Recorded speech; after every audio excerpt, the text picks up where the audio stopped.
बाबा लाला रामदेव जो हैं, इनकी ये ओछी हरकत जो है, दिमागी दिवालियापन है उनका कि अपने प्रोडक्ट बेचने के लिए इसमें भी हिंदू मुसलमान बीच में लिया है। इनको तो शर्म आनी चाहिए कि अगर आप बिजनेसमैन भी हैं तो बिजनेस के भी कुछ एथिक्स होते हैं। उस एथिक्स से हटके आप कहाँ जा रहे हैं, मुल्क को कहाँ लेके जा रहे हैं? यही बाबा रामदेव हैं जो कुछ साल पहले बीजेपी की सरकार से पहले जब इनकी दुकानदारी नहीं चल रही थी तो ये जीन्स के बहुत मुखालफत करते थे। फिर इनके स्टोर में जीन्स बिकनी शुरू हो गई, फटी हुई जीन्स बिकनी शुरू हो गई। तो ये तो बिजनेसमैन है। कोरोना के टाइम पे क्वारंटाइन लेके आए थे। इन पे तो सुप्रीम कोर्ट ने फटकार लगाई इनको कि इन्होंने नकली दवाइयां बेची, बाकायदा लोगों को बेवकूफ बनाया कि भैया कोरोना से बचाव होगा।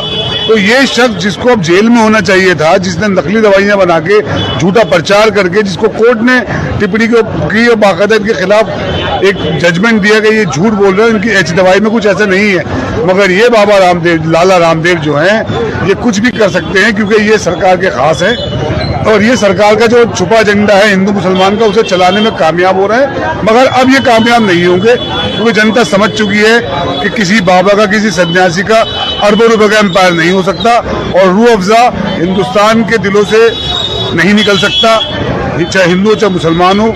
गर्मियों में शरबत गुरुद्वारे बंटता है तो रूह अफ़ज़ा डल के बंटता है। गर्मियों में शरबत, अभी गर्मी पड़ेगी, मंदिरों के बाहर शरबत बंटता है तो रूह अफ़ज़ा डल के बंटता है। तो ये हिंदू मुसलमान की उसे बात है ही नहीं, ये हिंदुस्तान की बात है। ये निहायत ही घटिया स्टेटमेंट है बाबा रामदेव का। इस तरह से उनको ये बयान नहीं देना चाहिए क्योंकि देश उनको सुनता है।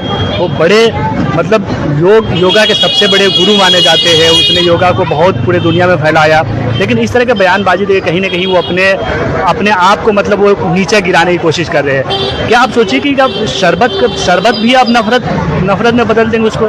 भाई शरबत लोग मोहब्बत से पिलाते, कोई किसी घर पे जाते तो वो उसके खुशी में वो पिलाते कि देखिए हमारे घर पे मेहमान है, तो मोहब्बत से वो शरबत को परोसते हैं। आप सोचिए शरबत को भी नफरत में बांटते, तो ये देश के लिए सही नहीं है। बाबा रामदेव को इस तरह के बयान नहीं देने चाहिए और लोगों की सोचनी चाहिए कि सोचिए कि क्या शरबत पीने से क्या देश में मस्जिद और मदरसे बनेंगे? आप सोचिए कि उसने यहाँ तक कि मस्जिद और मदरसे बन चुके हैं, ये तो उनसे सवाल करने वाली बात है ना। कब तक ये बाबा रामदेव को बताना चाहिए ना, क्या शरबत मोहब्बत लोग पी रहे थे, क्या उससे क्या मस्जिदें और मदरसे बंदे, और बंदे तो कहाँ बंदे, कितने बने? तो ये तो एक समुदाय को टारगेट